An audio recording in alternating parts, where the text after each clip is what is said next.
नाही नाही, हे शक्य नाही. ही जीवनदायी मुळी आहे. तो उंदीर दुसऱ्या कशामुळे तरी मेला असेल.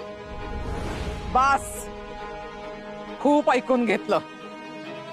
आता सत्य समोर आलंय. ती मुळी विषारी आहे आणि हा रस पाजण्यामागचा तुमचा हेतूही. आणि तरीही हा रस जीवनदायी आहे असा तुमचा हट्टच असेल तर तूच पिऊन दाखव की. तात्काळ पिऊ आम्ही. नाही, थांब सावित्री. आम्हाला आमच्या मृत्यूची पर्वा नाही आणि कोणत्याही चुकीमुळे तुझ्या जीवाला जर धोका पोहोचणार असेल तर आम्हाला चालणार नाही. आणि मातोश्री, तुम्ही जर आम्हाला हा रस पिऊन देणार नसाल तर आम्ही सावित्रीला हा रस पिऊ देणार नाही. ठीक आहे, हा विषय आता इथेच संपला. अश्वपती, तुम्ही आता विश्राम करा आणि पुन्हा अशा प्रलोभनांना भूलू नका. त्यात धोका असतो. सावित्री, आता तू चल आमच्या बरोबर. ताता, यात नक्कीच काहीतरी गडबड.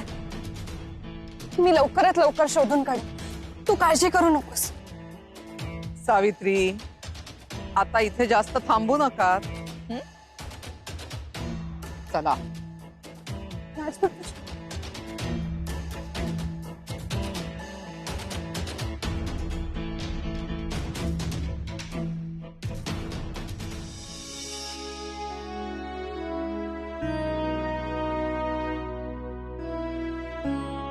घास घशाखाली ना उतरत तर तो घेऊ नये.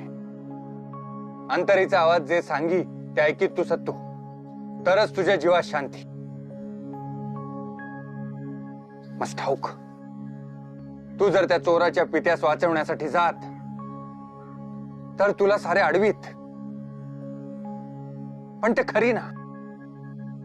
मनुष्य जीव, मग रानातला किंवा नगरातला, त्याचं मोल सारीक.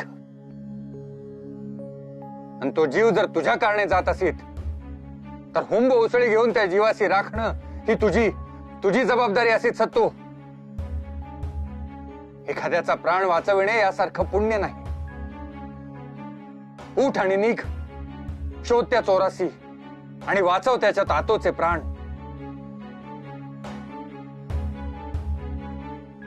थांब. त्या चोराच्या तातोचा जीव राखण्यासाठी माया लेकराचा जीव धोक्यात घालिता तुम्ही. हा कुठला न्याय? अयो ऐकी ना ना, मी ना जाऊ देत माया लेकरासी. चुकीची मुळी तो चोर उचलीत, विषारी मुळी सत्तू ना ठेवीत त्याच्या हाती. तो त्या चोराचा आपला निर्णय, त्याची फळे तो भोगीत, तर काय माझा सत्तू भोगीत? सांगा. शमी, तू आपल्या पुरता तर्क करीते. हा मुलगा आता तुझा एकटीचा ना. मोरके असीत तो रानाचा, धर्म असीत त्याचा, कर्म चोराच पण अज्ञानापोटी झालेलं. चोर ना जाणीत किती मुळी विषारी, पण सत्तू जाणीत तेव्हा त्याशी जाणं भाग. कुठे? भिंत ओलांडून नगरात? ना ना, मी ना जाऊ देत सत्तूसी. सत्तू आपला प्राण.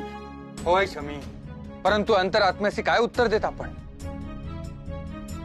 आपल्या सत्तूच्या माथी कुणातरी निष्पाप जीवाच्या मृत्यूचा कलंक येत, हे सहन तूच. सत्तू, तुझ्या मनी काय असीत? हे संकट माझ्यामुळे उभं राहील. तो चोर माझ्या पकडीतून निष्ठित. ही तर माझी चूक. आता त्या चोराच्या तातोसी संकटातून वाचवण्याची जबाबदारी माझी असेल. आणि आता सरी सरी ना गेलो तर त्या निष्पाप जीवावर मृत्यूचा घाला पडित. ना ना, मी जात. सरी सरी जात. ना ना सत्तू, माझी आण. ना मायो, आण ना घालीत. कुणीतरी जगण्या मरण्याच्या हिंदोळ्या वेरी असेल. मी जात.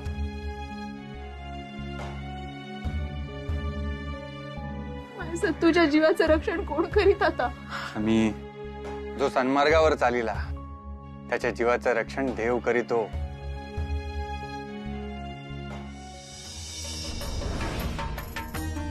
मद्र देशाच्या राजाला म्हणजे स्वतःच्या पित्याला जीवे मारण्याचा आरोप आहे तुझ्यावर आणि याची कडक शिक्षा तुला मिळणारच. ज्यांच्यासाठी मी इतका धोका पत्करला आणि औषधी मुळी आणण्याकरिता रानात गेले त्यांनाच जीवे मारण्याचा प्रयत्न करीन मी.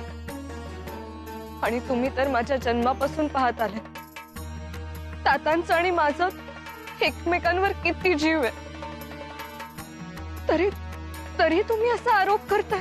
होय, आणि हा आरोप रितसरपणे राजसभेत ठेवला जाईल तुझ्यावर आणि तिथेच तुझा न्याय निवाडा होईल आणि राजाचा जीव घेऊ पाहणाऱ्या राजद्रोही व्यक्तीला राजसभेतच शिक्षा सुनावली जाईल. राजकन्या सावित्री यांच्यावर आपले पिताश्री दिग्विजयी मद्राधिपती अश्वपती यांना विषारी रस पाजून जीवे मारण्याचा प्रयत्न केल्याचा आणि राजद्रोहाचा आरोप आहे. त्यांचा निवाडा करण्यासाठी ही विशेष राजसभा बोलावण्यात आली आहे. हो, आजचा दिवस अतिशय दुर्दैवी आहे.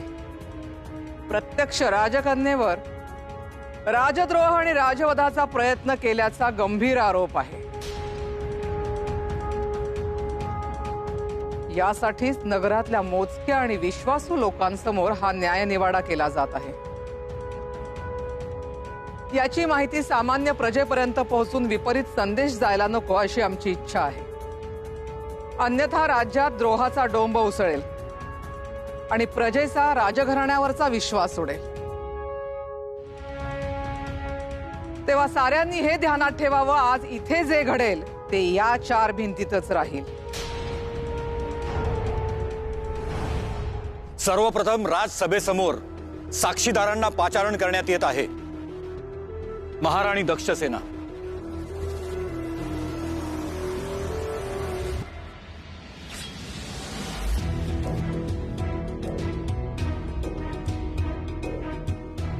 प्रणाम राजमाता. जे पाहिलं जे ऐकलं ते सारं राजसभेला विदित करा. सांगायला अत्यंत दुःख होत आहे, परंतु कुणालाही विश्वासात न घेता राजकन्या सावित्री राजवाड्यातून पळून चोरून रानात गेल्या आणि एक मुळी हस्तगत करून परत आल्या. महाराजांना जे सावित्रीच्या फुलाच्या हट्टापायीच गेले इतके वर्ष अंथरुणाला खेळून आहेत, त्यांना सावित्रीने परोपरीने समजावून सांगितलं की त्या मुळीचा रस प्यायल्यानंतर महाराज खणखणीत बरे होतील. आणि महाराजांनी पुढचा मागचा कोणताही विचार केला नाही की आमचा राजमातांचा आणि मुख्य म्हणजे राजवैद्यांचाही सल्ला घेतला नाही आणि तो रस प्यायला ते तयार झाले. परंतु आमच्या मनाला ही गोष्ट पटली नाही, म्हणून आम्ही तातडीने ही भयंकर गोष्ट तुम्हाला सांगायला आलो. त्याच्या पुढे काय घडलं हे तुम्हाला ठाऊकच आहे. राजमाता, मी इतकंच सांगू इच्छिते की तुम्ही होतात म्हणून महाराजांचे प्राण वाचले, अन्यथा घटनेचा विपरीत अर्थ घेतला. आरोपीला बोलण्याची परवानगी दिली होती, मध्ये बोलण्याची हिंमतच कशी झाली तुझी? आरोपीला सक्त आज्ञा आहे की आपले तोंड बंद ठेवावे. सैनिकांनी आपली साक्ष द्यावी.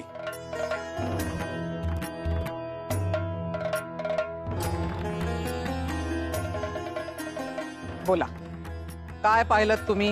मुळी उगाळलेले सहान मुग्ध पाक खाण्याच्या कोपऱ्यात होते. तिथे अर्धवट उगाळलेली मुळी होती आणि काही रस सहाण्यावर शिल्लक होतं. शेजारी तो रस चाटून गतप्राण झालेला उंदीरही मिळाला. ही सारी घटना आम्ही आपणास व महाराणींसमक्ष कथन केली आणि पुरावेही दाखवले.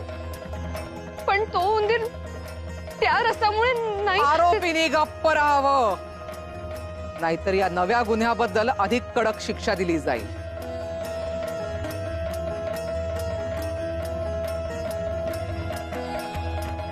बोला राजवैद्य.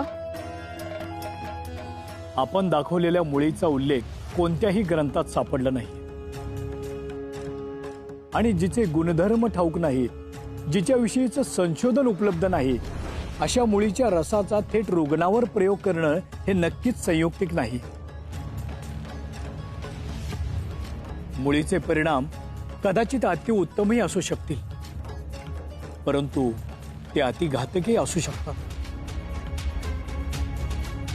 तेव्हा संपूर्ण आणि सखोल ज्ञानाशिवाय मुळीचा वापर करणं धोकादायकच नव्हे तर वर्ज्यच मानायला हवं. मुळीचा रस आणि मुळीची परीक्षा ज्या रसतज्ञांनी केली त्यांना पाचारण करण्यात यावे.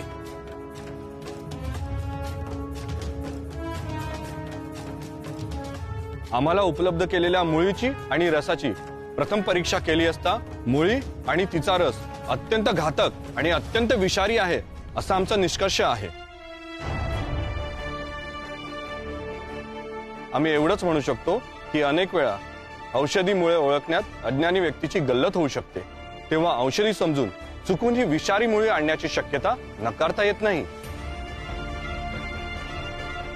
आता तुझ्या समोर 2 मुळी ठेवीत आम्ही, एक औषधी एक विषारी. तू जर खरोखरच औषधी मुळी ओळखीत तर ठीक. रसतज्ञांनी व्यक्त केलेली शंका खरी असू शकते, परंतु परंतु माझ्या मनात कपट नव्हतं. मी तात्याला जीवे मारण्याचा प्रयत्न नाही केलाय, तरी मी शिक्षा भोगायला तयार आहे. तुझ्या तयार असण्या नसण्याचा काही प्रश्नच येत नाही.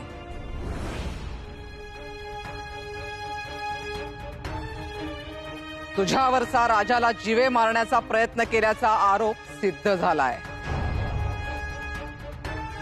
तेव्हा शिक्षा ही भोगावीच लागेल. आणि या आरोपाला एकच शिक्षा, ती म्हणजे मृत्यूदंड. आणि यातून तुला कुणीही वाचवू शकत नाही.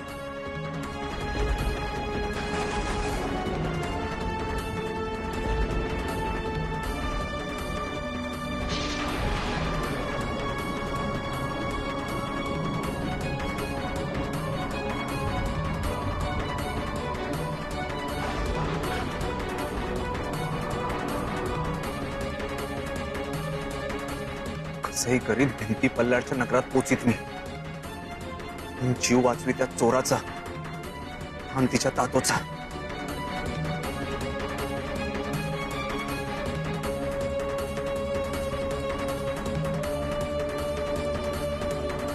सैनिकांची नजर चुकीत चढू लागी माझी भिंत.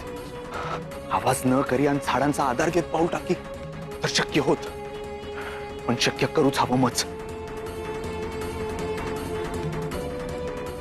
सत्तू सत्तू सत्तू थांब थांब थांब, आम्ही आहेत सत्तू.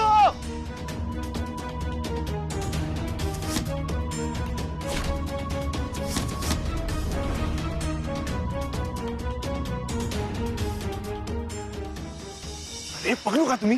साथ कशाच झाली? हा बाण पाहिला? सैनिकांचे आपणच उडून सांगी आम्ही आलो मारा आमासी. मंद तुमची मती. हा ते जीव वाचवण्याची जात मी. आता तुम्ही माझा जीव पणास लावी. मती मंद असेल आमची, पण आम्हाला एक कळत, तुझे एकट्याचे ना जाऊ देत आम्ही त्या नगरात. हा नगरात हुंब धोका, तेथील माणसं घातकी, शिवाय ते कुरकुंबे चोर याच नगरात घर करून असीत. आणि या साऱ्यांच्या तोंडी तुझे एकट्याशी सोडू आम्ही? ना सत्तू, चंद्र बुडो नाही तर सूर्य बुडो, पण जांभळ्या करवंद्या सत्तूसी एकटा ना टाकी. जाणीत मी तुमचा जीव माझ्या जीवात, पण मज काही होत तर माझ्या मायातातच कोण बघित. चला परत जा तुम्ही रानासी, त्यांच्या जवळही थांबा. तो चोर माझ्या पकडीतून निष्ठित, ही सारी जबाबदारी माझी. मी जात. ना तूच काय वाटते, तूच एकटा हुंब हुशार. अरे पण तू पण पगलूच. नगरासी निघालास कोणाचे प्राण वाचवाया, आणि ही औषधी मुळी न घेताच. भया हे तर ध्यानीच ना माझ्या. त्याचसाठी जांभळ्या करवंद्याची सोबत हवी. चल आता तुझे एकटा न टाकीत आम्ही. वेळ कमी असी. चला सरी. खरे मित्र तुम्ही. चला पण भिंत चढायस अवघड. ना त्याहून अवघड त्या चोराचा शोध. तुझ तर ही ना माहित त्याचा चेहरा कसा, मग कसा ओळखीत. हा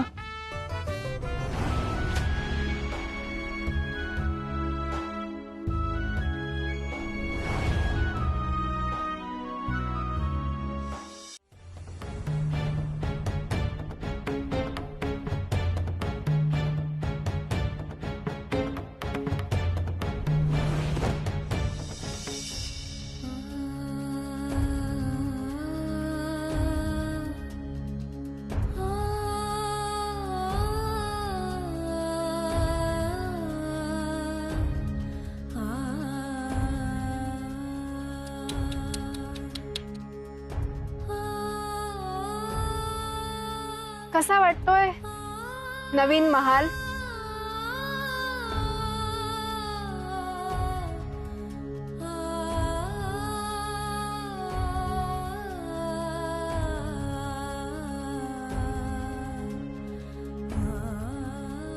म्हटलं कसा वाटतोय नवीन महाल? नाही आवडला तरी थोड्या काळापुरतच, तुझ्या मृत्यूपर्यंत. का वागताय अशा? का म्हणजे तुला काहीच कळत नाही असं आवडू नकोस. लग्न होऊन मी इथे आले तेव्हापासून काट्यासारखी चलतीयस तू माझ्या आयुष्यात. माझ्यात आणि महाराजांच्यात कायम अडसर म्हणून राहिलीस तू. तुझ्यामुळे मी आणि महाराज कधीच एकमेकांजवळ येऊ शकलो नाही, कारण त्यांना कायम त्यांच्या कन्येचाच ध्यास होता. आतापर्यंत सगळ्या गोष्टींमध्ये तुम्ही चुकीचाच अर्थ लावत आला. तुम्ही जर मला आईची माया दिली असती तर ताताने तुम्हाला कधीच दूर लोटलं नसतं. पण गप्पा बस, मरण डोळ्यासमोर आहे आणि तर्क लढवून तोंड वर करून माझ्याशी बोलतेस. तुझ्यामुळे माझ्या संपूर्ण आयुष्याचा सत्यानाश झालाय आणि आता तर तुझ्या मरणाचं भय नाहीये मला. पण एकदा मला ताताला भेटू दे, फक्त एकदा. मला त्याला भेटून सांगायचं चूक झालीये माझी, पण त्याला जीवे मारण्याचा विचार माझ्या मनात देखील आला नव्हता. ते आता शक्य नाहीये. जिच्यासाठी महाराज जीवावर उदार झाले होते, अखेर तिनेच त्यांचा घात करण्याचा प्रयत्न केला, हे खोलवर रुजलंय महाराजांच्या मनावर. महाराज तुला भेटू इच्छित नाही. आता तुझी आणि त्यांची भेट झाली तर ती पुढच्या जन्मी.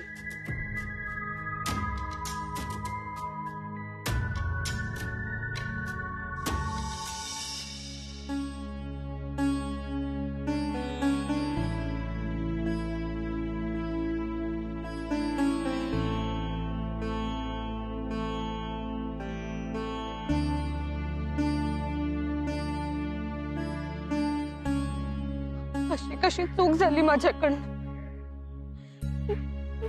ताताने खरंच तो रस प्यायला असता तर? नाही ताता, मी असं करेन का रे मुद्दाम?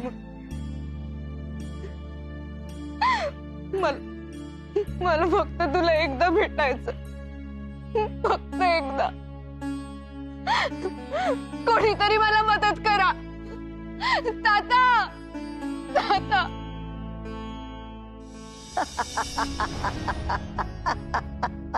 इथे सावित्रीच्या जीवाला धोका आहे आणि तुला हसू येतंय?